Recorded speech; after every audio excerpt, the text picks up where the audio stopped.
ప్రత్యక్షంగా రౌడీలు అనే మాట మనం వింటుంటాం. వీళ్ళిద్దరి ప్రవర్తన వాళ్ళని మించిపోయినట్టుగా ఉన్నది. సామాన్య ప్రజలు కూడా బూతులు మాట్లాడడానికి వెనుకాడుగేస్తున్న ఈ రోజుల్లో ఈ ఎమ్మెల్యేల నోటి నుండి వచ్చిన మాటలు,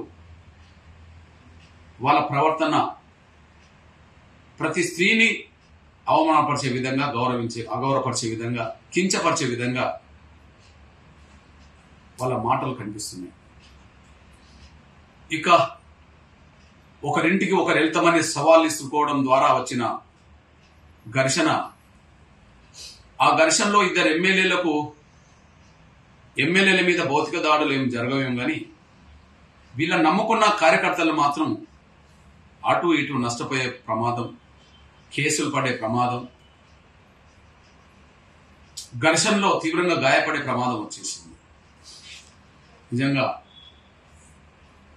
కొన్ని సందర్భాల్లో కొన్ని ఏరియాలో వీడి రౌడీల మధ్యలో ఘర్షణ ఇట్లా ఉంటుందని చెప్పి ప్రజలు అనుకునేవాళ్ళు.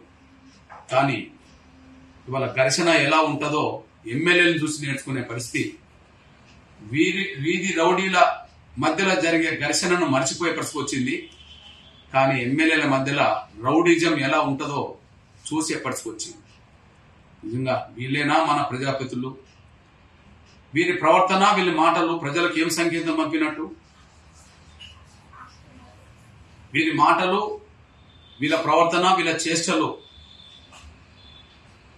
ప్రజలకు ఏ దిశనిర్దేశం చేస్తున్నట్టుగా ఉన్నాయి అనే విషయాన్ని వాళ్ళు అర్థం చేసుకునే పరిస్థితిలో లేనట్టుగా వాళ్ళ ప్రవర్తన, వాళ్ళ మాటలు, వాళ్ళ చేష్టలు కనిపిస్తున్నాయి. నిజంగా శాసనసభ్యుల గౌరవాన్ని కాపాడుకోదలుచుకుంటే, ఇట్లాంటి చేష్టలు మాట్లాడే వాళ్లకు అర్హత ఉండదని చెప్పి నిరూపించదలుచుకుంటే, నిజంగా శాసనసభ స్పీకర్ వాళ్ళ సభ్యత్వాన్ని, ఈ ఇద్దరు ఎమ్మెల్యేల సభ్యత్వాన్ని వెంటనే ముందు రద్దు చేయాలని చెప్పి నేను డిమాండ్ చేస్తున్నాను. ఈ విషయంలో సామాన్య ప్రజలు వాళ్ళ భాషను నేర్చుకుంటే, వాళ్ళ ప్రవర్తన, ఒకరి పట్ల ఒకరు దాడులు చేసుకునే తీరును చూస్తే రౌడీలో కూడా వీళ్ళే ఆదర్శమయ్యేటట్టుకున్నది. ఇప్పటి వరకు రౌడీ షీటర్లుగా ఎవరెవరైతే నమోదు చేసుకున్నారో, కొన్ని అన్న తప్పుడు రౌడీ షీటర్లు ఉండవచ్చు, కానీ నిజమైన రౌడీలకు మాత్రం వీరిద్దరూ ఆదర్శంగా కనిపించేటట్టుకున్నది. నిజంగా ప్రజాస్వామ్యాన్ని కాపాడుకోవాలంటే, శాంతి భద్రతలు కాపాడుకోవాలంటే, నిన్నటి వరకు చట్టసభలకు వెళ్ళని వాళ్ళ నుండి ఈ శాంతి భద్రతల విఘాతం వచ్చేది కాదు. ఎంతో కొంత శాంతి భద్రతలు కాపాడడానికే చట్టసభలకు వెళ్ళిన నాయకత్వం ప్రయత్నం చేసేది. కానీ వీళ్ళ ప్రవర్తన, వీళ్ళ దాడులు, ప్రతి దాడులు శాంతి భద్రతలకు విఘాతం కల్పించే ప్రయత్నం శాసనసభ్యులే చేస్తున్నారనే విషయం స్పష్టంగా అర్థమవుతుంది. అందువల్ల దీన్ని వారిద్దరి ప్రవర్తన, వారిద్దరి మధ్యలో జరిగిన భాష, మాటలు, దాడులు, ప్రతి దాడులు సమాజం ఖండించాలని, వాళ్ళ పట్ల కఠినమైన చర్యలు తీసుకోవాలని, అదే సమయంలో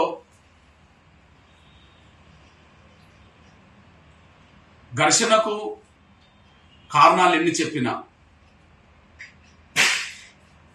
ఒకరి ప్రవర్తన ఇంకొకరికి నచ్చకపోతే, ఒకరి నిర్ణయాలు ఇంకొకరికి నచ్చకపోతే చట్టబద్ధమైన మార్గాల ద్వారా పరిష్కరించుకోవాలి. లేదా హద్దు మీరని విమర్శలు, ప్రతి విమర్శల ద్వారా చేసుకోవాలి. విమర్శలు, ప్రతి విమర్శలు అనేది సహజమే. కానీ ఆ విమర్శల దాడి, ప్రతి విమర్శల దాడి ఏహ్యంగా మారద్దు. ఇంట్లో ఉన్న మహిళల్ని కించపరిచే విధంగా మారద్దు. ఒకరి పట్ల ఒకరు దాడులు చేసుకునే ఒక రౌడీ సంస్కృతికి రానియద్దు.